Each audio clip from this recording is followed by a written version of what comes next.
DBC news के इस अंक में आपका एक बार फिर स्वागत है। विकास के लिए पब्लिक अफेयर इंडेक्स में झारखंड तीसरे स्थान पर। झारखंड की सरकारी सेवाओं में आरक्षित श्रेणियों के प्रतिनिधित्व पर अध्ययन रिपोर्ट पेश। झारखंड हाईकोर्ट के मुख्य न्यायाधीश डॉक्टर रवि रंजन और सीएम हेमंत की हुई मुलाकात। मंत्री मिथिलेश ठाकुर ने की राज्य के लिए कोरोना मुक्ति की कामना। चाईबासा विधायक दीपक बिरुआ ने सदर बाजार काली मंदिर में की पूजा।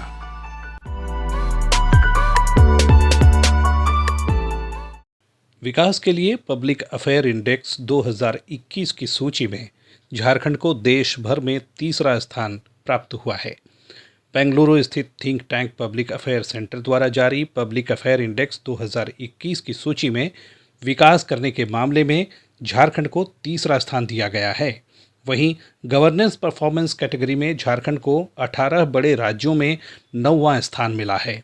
इस वर्ष राज्य सरकारों को विकास पॉलिसी मेकिंग, कोविड के दौरान लिए गए राहत कार्यों पर मापा गया है। पब्लिक अफेयर सेंटर द्वारा प्रतिवर्ष राज्य सरकारों के क्रियाकलापों को विभिन्न पैमानों पर मापते हुए एक सूची जारी की जाती है, जिसके आधार पर राज्यों की रैंकिंग जारी होती है। इस वर्ष की रैंकिंग में राज्य सरकार के प्रदर्शन को विकास पॉलिसी मेकिंग तथा राज्य के संसाधनों के सस्टेनेबल इस्तेमाल के आधार पर तैयार किया गया है। इसके अतिरिक्त इस वर्ष केंद्र सरकार की 5 योजनाओं, जिसमें मनरेगा, राष्ट्रीय स्वास्थ्य मिशन, आयुष्मान भारत के बेहतर क्रियान्वयन को भी शामिल किया गया है। इसके अतिरिक्त 2021 इंडेक्स को तैयार करने में कोविड-19 के प्रसार के दौरान राज्य सरकार द्वारा महामारी के प्रसार को रोकने और आम जनों को राहत पहुंचाने के लिए किए गए राहत कार्यों को भी जगह दी गई है। मुख्यमंत्री हेमंत सोरेन और झारखंड उच्च न्यायालय के मुख्य न्यायाधीश डॉक्टर रवि रंजन के बीच औपचारिक मुलाकात हुई है। इस अवसर पर मुख्यमंत्री और मुख्य न्यायाधीश के बीच राज्य से संबंधित विभिन्न विषयों और मुद्दों पर विचार विमर्श हुआ है। इस मौके पर उन्होंने एक दूसरे को दीपावली की बधाई और शुभकामनाएं भी दी। झारखंड सरकार की सेवाओं और पदों के अधीन प्रोन्नति, प्रशासनिक दक्षता और क्रीमी लेयर में अनुसूचित जातियों और जनजातियों के प्रतिनिधित्व की अपर्याप्तता पर एक अध्ययन रिपोर्ट सौंपी है। एल ख्यांगते की अध्यक्षता में एक 3 सदस्यीय उच्च स्तरीय समिति इस कार्य के लिए गठित की गई है। समिति ने 34 विभागों में से 29 विभागों के कर्मचारियों की जाति, श्रेणीवार संख्या सहित सीधी नियुक्ति या प्रोन्नति के आधार पर भरे गए पदों की कुल संख्या पर अपनी रिपोर्ट प्रस्तुत की है। समिति ने कई बिंदुओं पर सरकार से अपनी अनुशंसा भी की है।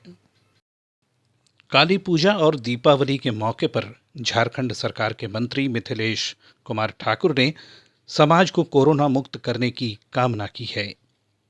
चाईबासा में मंत्री श्री ठाकुर ने मां काली की पूजा की और दीपावली पर राज्यवासियों की सुख समृद्धि के लिए प्रार्थना भी की।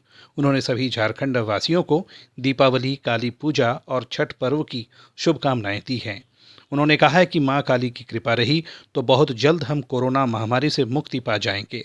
मंत्री ने पूजा कमेटियों को सरकार के गाइडलाइन के तहत पूजा अर्चना करने की अपील की।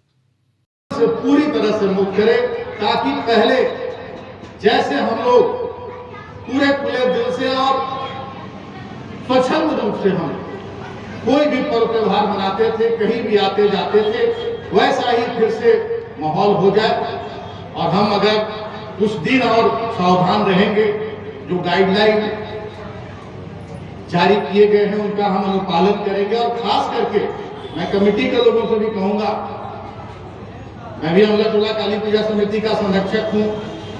आज वहां भी उद्घाटन होना है। अभी उद्घाटन का कार्यक्रम तो नहीं करना है, बस यही प्रक्रिया करके हम लोग पट खोलेंगे।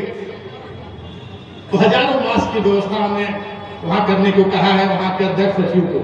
और यहाँ भी अध्यक्ष सचिव लोगों से, सारे कमेटी के पदाधिकारियों से कहूंगा कि जो लोग भी आए उन लोगों को जरूर आप ये आह्वान करें कि आप मास्क जरूर लगाएं, क्योंकि अभी और भी बहुत सारे त्योहार आने वाले हैं। ये थे मंत्री मिथिलेश ठाकुर। त्योहारों के दौरान मास्क लगाने की जरूरत पर इन्होंने बल दिया है। चाईबासा के विधायक दीपक बिरुआ ने भी आज सदर बाजार स्थित प्रसिद्ध काली मंदिर में जाकर पूजा अर्चना की। उन्होंने चाईबासा विधानसभा क्षेत्र के लोगों के लिए सुख, समृद्धि और रोग मुक्ति की कामना की। डीबीसी न्यूज़ के इस अंक में इतना ही। दीपावली की बहुत सारी शुभकामनाएं। नमस्कार।